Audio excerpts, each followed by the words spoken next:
খুবই মজাদার একটা কাবাবের রেসিপি শেয়ার করব এবং মানে খেতে খুবই ভালো লাগে। আমাদের কাছে তো অনেক ভালো লাগছে। আসসালামু আলাইকুম, সবাইকে নতুন একটি ভিডিওতে ওয়েলকাম করছি।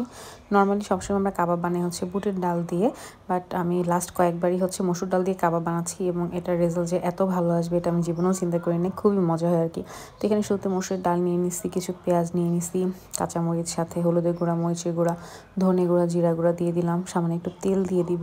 এরপর আমি এটাকে ভালো করে মাখায় নিব ও এর মধ্যে কিছু গোলমরিচ দিয়ে দিব, যেটা আমার ফার্স্টে অ্যাড করতে মনে নেই, পরে অ্যাড করে দিলাম।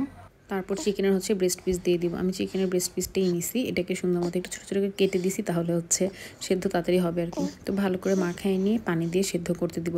পানি অনেক বেশি দেওয়া যাবে না, পানিটা যাতে শুকায় গায়ে গায়ে লেগে যায় সেরকমভাবে দিতে হবে আর কি। পানিটা যাতে না ফালানো হয়, তাহলে মশলা সবগুলো পড়ে যাবে পানির সাথে। এরপরে যে ঢেকে আমি এটাকে সেদ্ধ করে নিব, মাঝে কিছুক্ষণ নেড়ে দিব, মানে নেড়ে চেড়ে নিব আর কি। তো এটা প্রপার যখন একদম সেদ্ধ হয়ে আসবে, মানে ডালটা যখন একদম গলে গলে আসবে, পানিটা যখন একদম শুকায় আসবে, তখন এটাকে নামিয়ে আমি হচ্ছে চিকেনটাকে মানে ব্লেন্ডার করে নিব, অথবা আপনি শিলপাটায় বেটে নিতে পারেন। আর ডালটা তো এমনিই হচ্ছে গলে গেছে।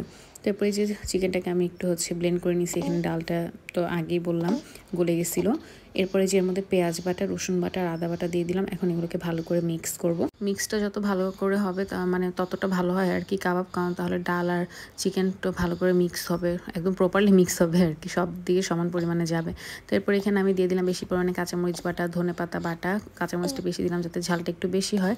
তারপর এর মধ্যে দিয়ে দিলাম হচ্ছে কাবাব মশলা। কাবাব মশলা আমরা বাসায় বানানোটা ইউজ করছি, আপনি চাইলে কেনা রেডিমেড মশলাও দিতে পারেন, রেডিমেডগুলোও ভালো মজা লাগে আর কি। এরপর গোলমরিচের গুঁড়া দিয়ে দিলাম, তারপর এখানে একটু টেস্টিং সল্ট ইউজ করতেছি, তারপর সামান্য চিনি দিব। চিনিটা ম্যান্ডেটরি, চিনিটা দিলে হচ্ছে মানে টেস্টটা অনেক বেশি ভালো হয় আর কি। তো এগুলোকে সব কিছুকে দিয়ে ভালো করে মিক্স করে নিব।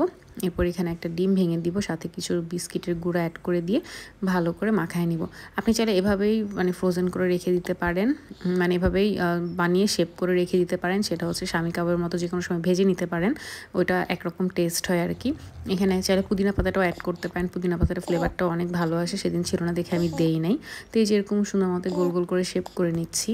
তো এভাবেই সবগুলো কাবাব আমি বানিয়ে নিচ্ছিলাম। আমি এখানে 2 টাইপ করছি একই দিয়ে, মানে একই কী বলে চিকেনের এই মিক্সটা দিয়ে 2 টাইপ করে নিচ্ছি। একটা হচ্ছে একটু বড় সাইজ করে নিচ্ছি কাবাবের, সেটা হচ্ছে যে কোনো ভাত পোলাও মানে সার্ভ করার জন্য, আর এগুলো টিকিয়ার মতো করে নিচ্ছি, যেটা নাস্তা হিসেবে সবাইকে দেওয়া যাবে।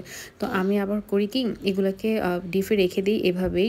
তারপর হচ্ছে ডিপ থেকে মোটামুটি 1 ঘন্টা আগে নামিয়ে রেখে এটাকে একটু ডিমে চুবিয়ে লাস্টে টোস্টের গুঁড়ায় দিয়ে দেন ভাজি করি। ওইটার টেস্ট আমার কাছে আরেক রকম লাগে। মানে যখন আমার মন চায় আমি তখন এভাবে ভেজে নিই, আর যখন মন চায় না তখন যেভাবে বানানো হয়েছে ওভাবেই মানে একদম ভেজে নিই আর কি। তো এই যে সুন্দর মতো এটাকে ভেজে নিচ্ছিলাম। আমি ডিপে মোটামুটি 1 থেকে 1.5 মাসের মতো রেখে দিই এই কাবাবগুলো বানিয়ে। আর কাবাব আমাদের বাসায় সবাই খুব পছন্দ করে, বিশেষ করে আমাদের হাতের কাবাব সবারই খুব পছন্দ মাশাআল্লাহ। আর এই কাবাব বেশি ভালো লাগে যদি ধরেন ডিনারের জন্য রেডি করছি, পরদিন সকালে যেগুলো থেকে যায় ওই ঠান্ডা কাবাবগুলো পাউরুটি দিয়ে খেতে আরও বেশি মজা লাগে। আমার আর মায়ের তো ওইটা বেশি পছন্দ। তো এই যে আমি এখানে সবগুলোকে সুন্দর করে হচ্ছে নেড়ে চেড়ে ভেজে নিচ্ছি। এই যে যেরকম করে দেখলেন ঢুলায় ঢুলায় আমি নাড়তেছিলাম, এভাবেই সবগুলো কাবাব আমি ভেজে নিই। এটা আম্মুর কাছ থেকে শিখছি আর কি টেকনিকটা। তো এই যে আমাদের কাবাবগুলো একদম সুন্দর করে ভাজা কমপ্লিট হয়ে গেছে। খুবই মজা লাগে এই কাবাবটা, একবার ট্রাই করে অবশ্যই দেখবেন। তো ভিডিওটি ভালো লাগলে ফেসবুক পেজটি ফলো করে দিবেন। Thanks for watching.